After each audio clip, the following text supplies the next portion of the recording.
सभे मगहिया भाई बहन के भूलेटन काका के राम राम आथिन। मगहिया खबर में सुनथिन देश दुनिया की खबर। आज 14 सितंबर हिंदी दिवस है। हिंदी के नाम पर लोग रोयतन गैतन और छाती पीटतन। माए अपन लैकन लेल आज करत जितिया परब। प्रधानमंत्री नरेंद्र मोदी मणिपुर गेलन, कहलन तोहनी हिंसा छोड़ा, हम मणिपुर के साथे कमर कस के तैयार ही।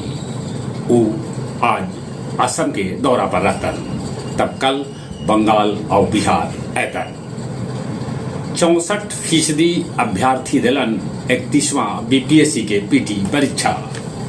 172 बच्छर बाद फिर से रेल पहुंचल मिजोरम के राजधानी आइजोल।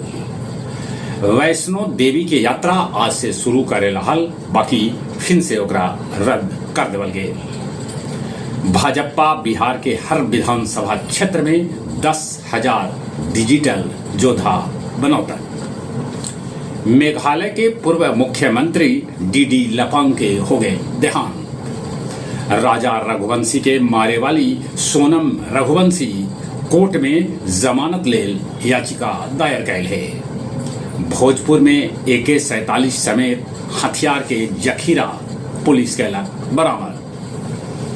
दुनिया के 65 देश में आज से 16 दिन तक मनावल जात वैश्विक हिंदी उत्सव।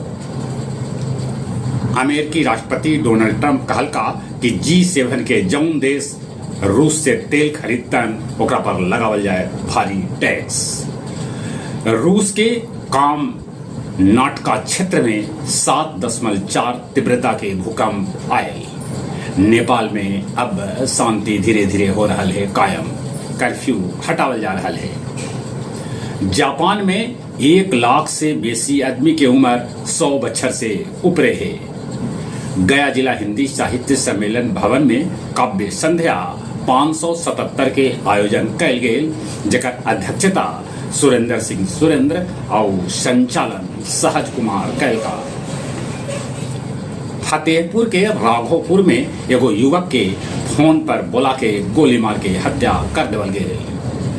गया जी पितरपक्ष मेला में अबले 18,91,000 से बेसी पिंडदानी पहुंचलन है। धीरेन्द्र शास्त्री गया जी पहुंचलन। आओ अब कुछ खेल के समाचार। एशिया कप में आज भारत और पाकिस्तान के बीच हुए मुकाबला। महिला एशिया हॉकी के फाइनल मैच आज भारत और चीन के बीच खेला जाए। महिला क्रिकेट विश्व कप ट्रॉफी के अनावरण बेंगलुरु में मिताली राज और दिनेश कार्तिक मिल के कैलन। हांगकांग ओपन में सात्विक चिराग के जोड़ी के साथे लक्ष्य सेन भी फाइनल में जगह बना लेना। चलिए एक बार फिर से अपने सभी के भूलेटन काका के राम राम।